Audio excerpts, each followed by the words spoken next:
Hi, I'm John Martin, the host of your show here tonight, The Voice of Reason, and I have with me Dr. Garabedian, and we're going to pump him for everything he's worth. It's just the two of us today, but I can usually carry on a show by myself, but I know you people like to see a little variety once in a while. So I know you did some preparations for this show. That was a water table there, right? Right. What did you find out when you was studying the water? Well, John, what motivated me to start thinking about water was on May 24th on the Sunday Telegram, there was an article written by Al Southwick. It's entitled Shrewsbury, You're in Luck. And he begins his article by saying when Shrewsbury adjusted its water rates a few weeks ago, not everybody was happy with the increases. That's par for the course, but I thought about it. I wondered how many folks in Shrewsbury realize how lucky they are to have clean water at their disposal at any price. And then the rest of his article talks about how necessary it is to have clean water. He talks about the different places in the world where water is a definite problem, the lack of it, as well as the quality. He discusses Quabbin Reservoir and talks about how important it is that Quabbin supplies Boston and all the metropolitan Boston area. But what he did not say, and I don't know if he doesn't know about it, is that in Shrewsbury, although many of us do have clean water, and it is good water, and I'm personally very happy with it, but there are a lot of people in Shrewsbury that have brown water. Yes, they do. And it's a continuing problem. So I think his article was not entirely 100% correctly researched, or he just chose to ignore that part of the problem. Well, I only read the water reports that come out of the whole water department. Yeah. But they have beautiful tests, beautiful. But it's when it comes out of the treatment plant. They don't have any tests to show you of where it comes out at your house. Right. And that's where you have to contact them and say, I got brown water today. Now, we talk about whether it's honest or not. Remember that little conversation we had about honesty in the government? Well, it turns out when I first came to town, I had people come to me, because I was on TV then, pretty early in my career here, and they would say, oh, I've always had brown water. So I got the name of the street, and then I went to the water department. I'm saying, you're telling these people they got wonderful water, clean and everything, but yet at their house they get brown water. Now, those trained in the office, secretaries, whatever, they're trained to pull out the water report and give you a copy. Beautiful. They say, but what about so-and-so address? They don't have any data. So I started to talk to the superintendent, and he told me that they get these reports, and then they go check it, and they find out that they do have brown water. And what happens is certain lines in the water, like Old Mill Road, that's the first one I studied. The Old Mill Road is sort of uphill, and so the water has to push itself up.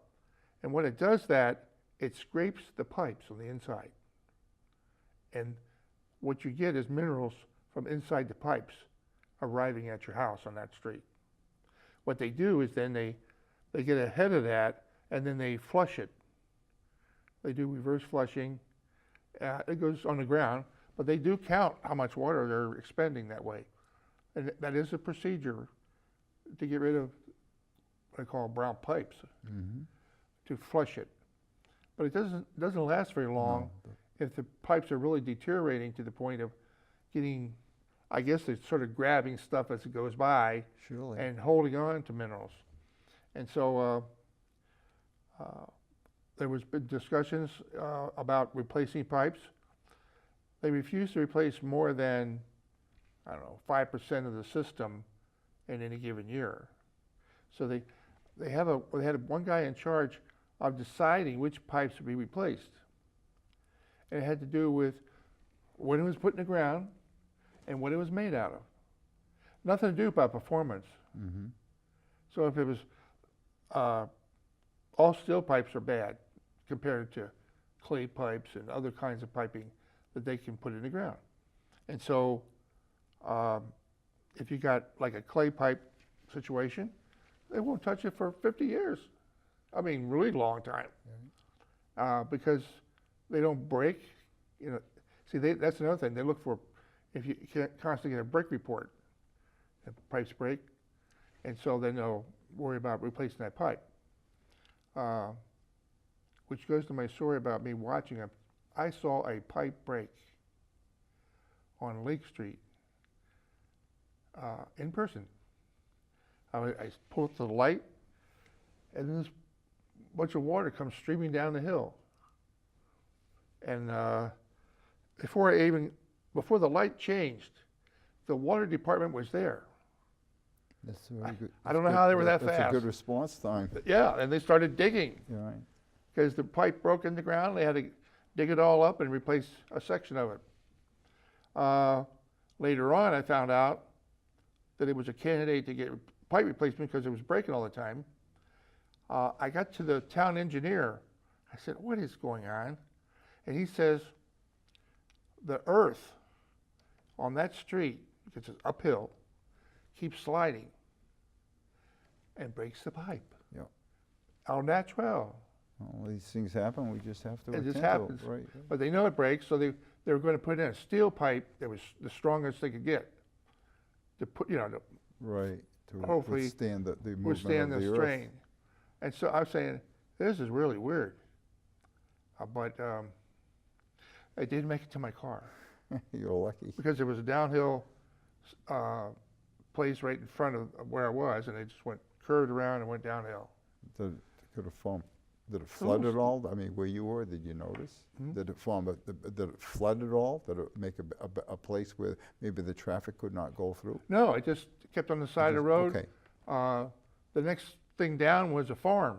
We have farming right on the highway there, Route 9. And they went down there, and they have a place for water to go. That's where it is. But there's always a place for water to go. Well, in his article, when he said that some people are upset with the increase in the water rates, and I would perhaps take a little exception to that because I don't think all people are upset with the increase. I think we should expect an increase because we are building a new water treatment plant. That's going to cost money, and that money has to come from someplace. It has to come from us. Oh, yeah. And I look at it as an investment, a positive investment of money. They're going to charge you more for your meter Well, that's fine. to help with the cost. If it is something that is necessary that's going to improve our water quality, or at least maintain our water quality, then that's a good investment of money. But what he did not address is our two-tier way of charging for the use of water. The residential rates and the commercial rates are different. So I went to the town website and I looked at the rates that are going to be in effect on July 1st, 2018, be in a few weeks. And then I looked back at the last time that they had a rate change, and that was back on January 1st, 2016. And the rates fall into 4 categories. There was one rate, I'll call it category number 1, from usage from 0 gallons to 5,000 gallons. Yeah. The next span is from 5,001 gallons to 25,000 gallons, and then from 25,001 gallon to 50,000 gallons, and then everything greater than 50,000 gallons. Well, I'm not going to read off the rates because there are several numbers here, but what I was interested in was the change in rate, percentage change from the old rate to the new rate. And the rates for the residential and the commercial are different. And I have a problem with that. I just can't understand why that would be the case. For instance, the residential rate on step 1 from 0 to 5,000, the residential rate is going to decrease by 56%. The commercial rate is going to decrease is going to decrease 34%.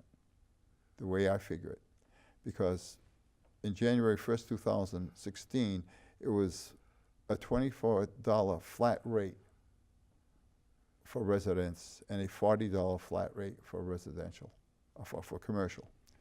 And I figured that out. If you use 5,000 gallons, that was like $4.80 per gallon per thousand for the residential, and $8 per thousand for the commercial. The new rates now are going to be $2.10 for residential and $4.75 for the commercial. Then when you go to the second category, the residential rates are going to increase by 53%, and the commercial rates are going to increase by 59%. But even with that, the commercial rate is less than the residential rate. The residential rate is $5.65, the commercial rate is $5.25. Then we go to the third tier from 25,001 gallons to 50,000 gallons. The residential rate increases by 26% and the commercial rate increases by 36%. But still, the commercial rate is less than the residential rate. The residential rate is $8.66, the commercial rate is $5.85. Now, they know that residential customers consume more water Right. than the commercial customers. So when they big nice raise from the residential rates, they get lots of money. Right. That's going to pay Right, for this right, new Right. system they're putting in now. And then when you go over 50,000 gallons, the change for the residential rate is 14%, and for the commercial rate is 36%. But when you look at the rate for residential rates is $16 per thousand gallons, whereas for the commercial it's $5.86. Can you imagine a residential property using that much water?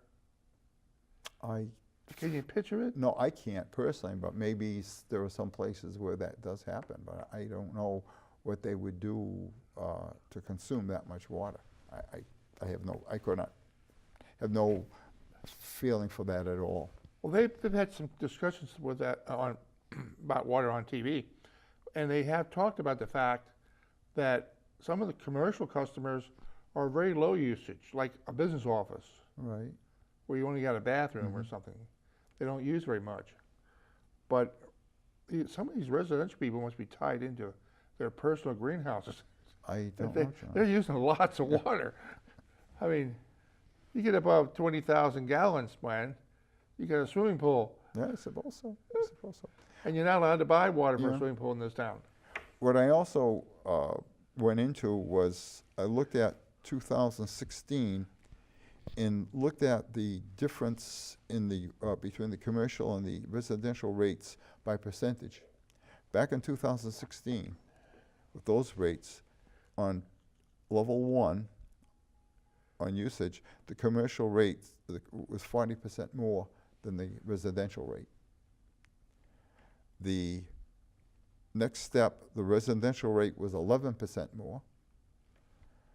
The next step, the residential rate was 38% more. And on the fourth step, the residential rate was 69% more than the commercial.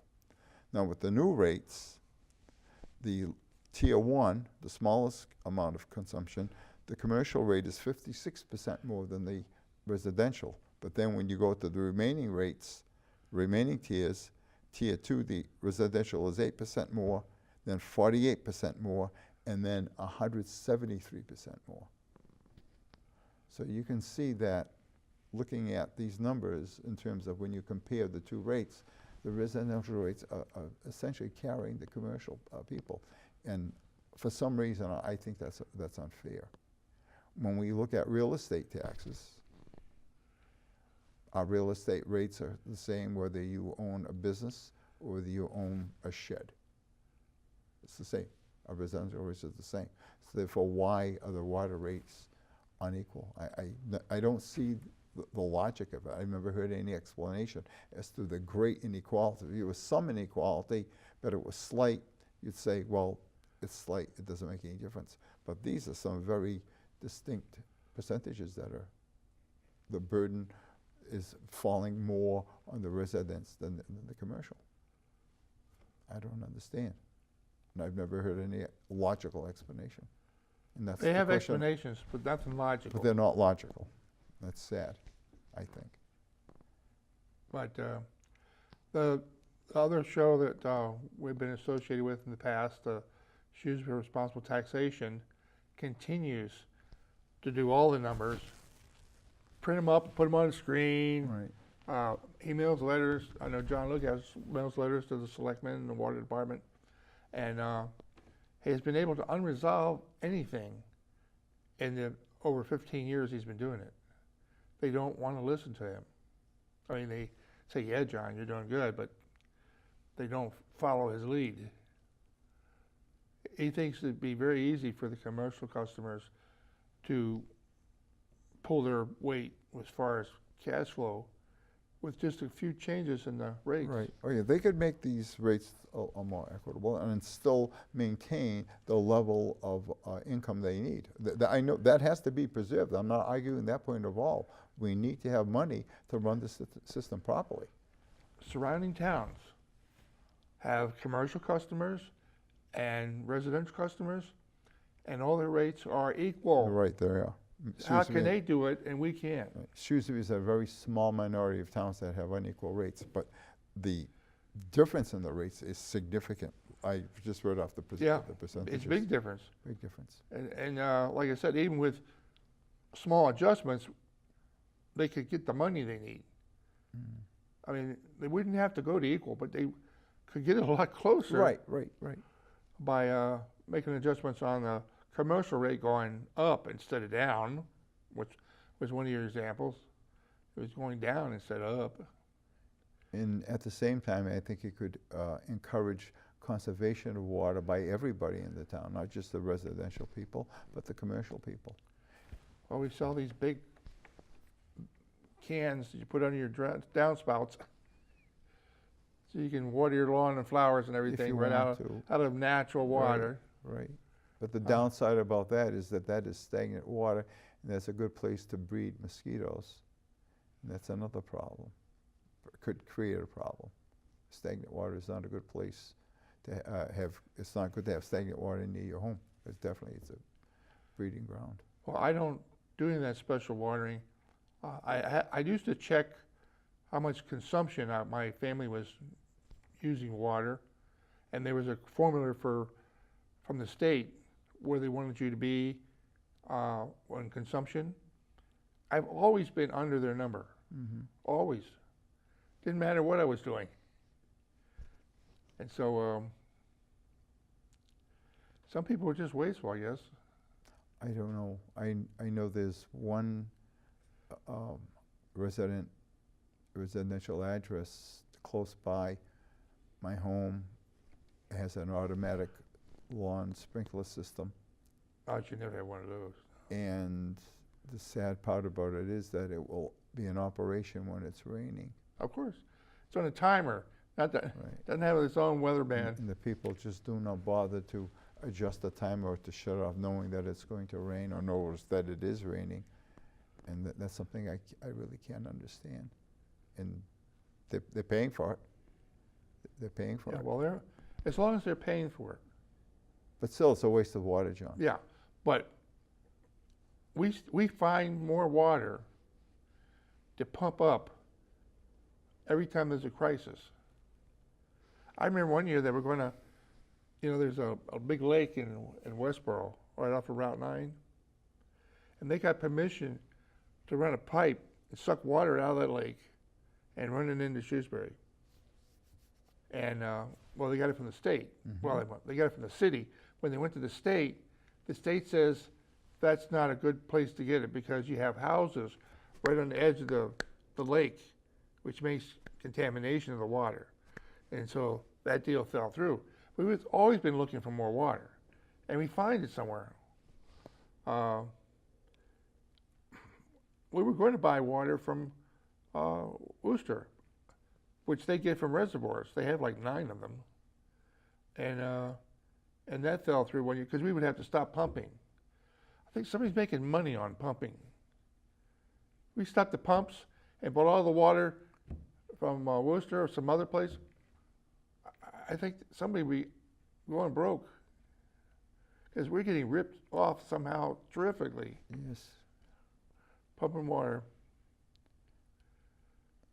Okay, And so I think we've we discussed bled that this- one to death. I think we've talked this to its finish. And the other thing he doesn't mention is that Shrewsbury does lose a lot of water every day. There's a lot of unaccounted water. Well, it was up to 1 million a day, now it's down. It's down a little bit. So But it's- when Lucas saw the report, he said you didn't do the math correctly. Yes, there was a It mistake. was still the best report ever. Right. It went from like, I don't know, 25% loss. He said the numbers were wrong, it should have been like 27% loss. But usually it was 33%. So it was a big improvement. But they never came out and said, we found the leak, we found the whatever, and that's why it's better. They never found anything. I think somebody just turned off their spigot somewhere. I don't know. I can't talk about that at all. I just do not. I know, about it's that. all speculation as to why we're losing so much water. I think it has something to do with the fact that we have farms that need water all the time. We have a lot of nurseries, and I can't imagine them being cheap on water.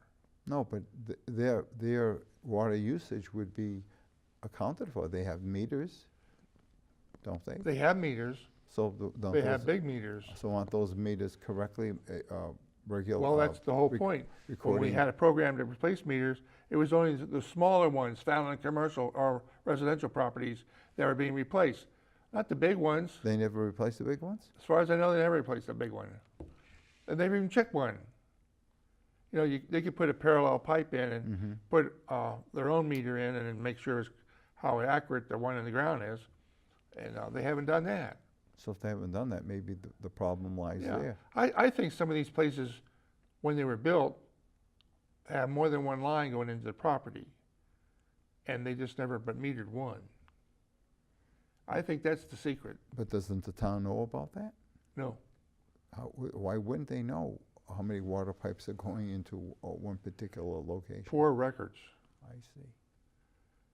We're lucky we know there's pipe in the ground. Okay. And I know that they know a lot about pipes if they were done in the So last 50 the only years. way that they're probably going to find out is if that particular extra pipe broke. Yeah. Then they would Get a say, puddle, oh, we get got a three. puddle there, yeah. We have two pipes going into Yeah. this location. Been an accident. That's. Okay, honesty. I think we've got this. Yeah, honesty, right? The school department is on their normal truck to get more funds. And they were explaining their budget on the latest show that you put on, the selectmen show, or no, the school committee show. Right. And I thought, okay, what's dishonest about what I'm hearing? Because they put on the same one every year. There's really no change. And so they talked about there's going to be like a $5 million shortfall the first year. And if they had let it go, it'd be 10,000 the second year, et cetera, to get up to 20 million. Now, it doesn't happen because we're not allowed to have an unbalanced budget. So, but they've been doing that for 20 years, saying about this unbalanced budget that grows. The old town manager developed it as his pitch. And then the school committee jumped all over it and said, oh, look what we got. It's already been calculated for us. They do it every year, they update it. And so the dishonest part is we do not allow for debt growth in any budget in the town.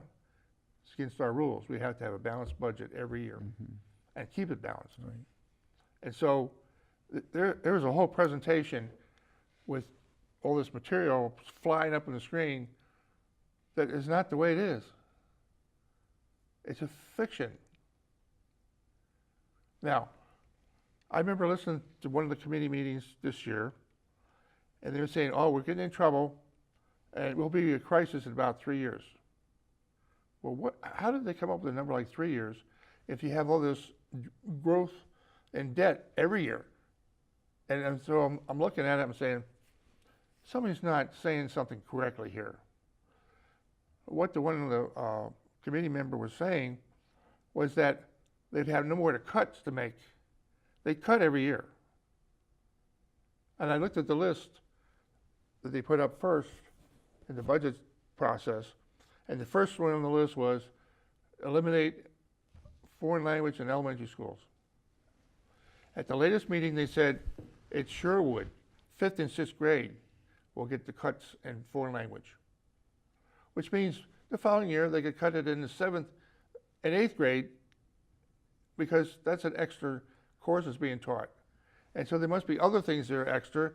And so they got more millions that they could glean out of the budget. And they and they do glean in some, but they don't glean it all. They worry about raising funds first, like fees, get those all jacked up, and then they go to the next. They have 5 tiers. They don't get down to curriculum cuts until the 4th tier. And so, and then they would be the 5th tier is where they cut staff they have to have, and so the class sizes go up. All right. And they did that years ago, and then we got the override. It was a very, very compelling argument that you just can't keep raising class sizes. There was some study done, some elementary school student was studied for 2 years in an overcrowded situation, and his performance went way down. So they're saying that this is the way your school is going to go if you keep the classes too crowded. And so what they don't know is that once we get over 30, we build another school. And we have. Every 4 years, we just add another school, another program that have more classrooms available. And so the budget thing are a fantasy. They know how they're going to fix it. They want to make it, they want it to look like you're pulling teeth to get it fixed for the next fiscal year, which is January the 1st. Right. But I have a lot more I could say about it, but I'm slowly running out of time. But I know we all want to have the best school system, and they say we don't have it now. We need to have a 3-committee meeting. And they used to have them, the selectmen, school committee, and the finance committee. And they all agreed they ain't paying for it. And so we've never been number 1. We've been number 2 for all the time I've been in Shrewsbury. We've been at the 2 level. There's nothing wrong with the 2 level, except there are failures. Special education and English learners. And you can't fix either one of them without more classes, Right. which means more buildings That's and right. staff. You need room. You need And it's people. been authorized. Right. See, for years they couldn't do it because it wasn't authorized. Now they have the option of doing it that way. And so, because people to learn their language for the first year, they don't understand the other classes are all being taught in English. No, that's right. Makes no sense. That makes no sense at all. And so, based on the no sense issue, good night, everybody. Have a good one.